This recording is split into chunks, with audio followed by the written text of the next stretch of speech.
Bismillahirrahmanirrahim.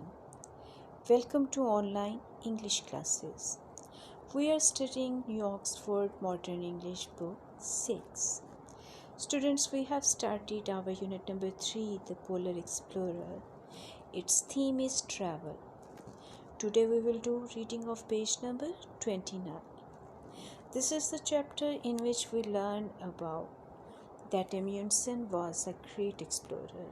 We read about his great achievements in exploring.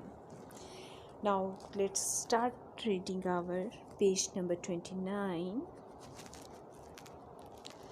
Amundsen's skills and perseverance made him the first person to be able to claim that he had been to both poles. What is the meaning of perseverance? Perseverance means persistence in doing something despite difficulties or delays. He said that his successes came from proper preparation and having the appropriate equipment. How did he succeed? By proper preparation and by having appropriate equipment. He said victory awaits him who has everything in order. Amundsen wrote about his experiences in his autobiography, My Life as an Explorer. So what is the name of his autobiography? My Life as an Explorer. So this is an extract from his autobiography, My Life as an Explorer. One day 2 of the boys and I were standing on the deck when one of them exclaimed, "There is a caribou." Caribou means reindeer. He pointed to a small black object just on the skyline of one of the encircling hills. The other man, who had the best vision of the three, looked steadfastly at the black object for a moment and then turned to his companion and said, "That caribou walks on two." Sure enough, close scrutiny confirmed his quick perception that this was not a caribou but an Eskimo. Some other 2 lagged caribous joined the first until 5 figures were outlined against the sky. Then they advanced toward us in a body. I sent the 2 boys for their rifles, and then the 3 of us advanced to meet them. I was in the lead, and behind me came my little army of 2.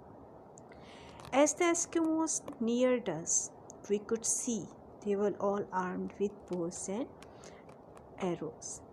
Now, in this extract from his autobiography, My Life as an Explorer, he is telling that one day how did they meet Eskimos. This began to look at a ticklish situation. We had no way of knowing whether their intentions were friendly or hostile. Certainly, they were equipped for war. However, there was nothing to do but meet them face to face. Now, both parties had arms with them. The 2 parties proceed to within about 15 paces and then halted. I then turned to my army and instructed them ostentatiously to throw their rifles on the ground. I then turned to the Eskimos. Their leader, seeing this specific move, imitated it by turning to his followers and uttering a command. They obeyed by throwing their bows and arrows on the ground. I was unarmed and advanced toward them. The Eskimo leader also came out alone. It is remarkable how accurately 2 men can communicate who do not speak a word of a common language and whose whole experience of life seems utterly separated from each other's. Expressions of the fact, nods and shakes of the head, gesture, and tones of the voice convey meaning with astonishing accuracy. By these means, I quickly convinced the Eskimo leader that I wished to be his friend, and he reciprocated my wish. Soon we were all friendly, and I invited them down to our ship. So this is the extract that how did Amundsen and his fellow companions met Eskimos. In June 1928, aged 55, Amundsen was traveling in a plane on a rescue mission when it disappeared. Amundsen and the rest of the crew were never seen again.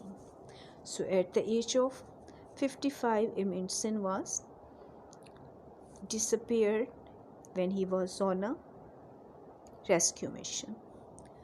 So after reading this exercise, this is one question: how was Amundsen able to claim that he had been to both poles? Its answer is Amundsen's skills and perseverance made him the first person to be able to claim that he had been to both poles. The next one is this. You are going to read the text from the page 29 and fill in the blanks. One day, two of the boys and I were standing on the deck. The caribou walks on two legs. I sent the two boys for their